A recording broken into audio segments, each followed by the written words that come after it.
We've signed this new agreement with Additive Center and excited to see how that propels the industry forward.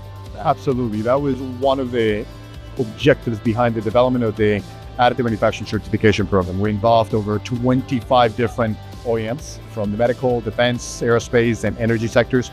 And we're very excited about this partnership because now we're bringing the best of regulated industries like aerospace, defense, medical into semiconductors and being able to really launch this and help critical industry.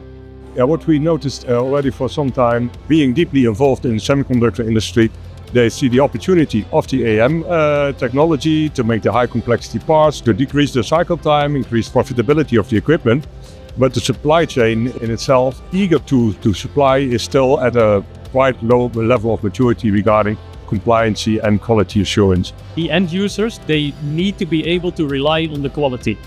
They make incredible designs internally, but currently the maturity in the supply chain doesn't give that confidence, and certifications will help there. That's one side. On the other side, the suppliers, they also need to mature and need to grow.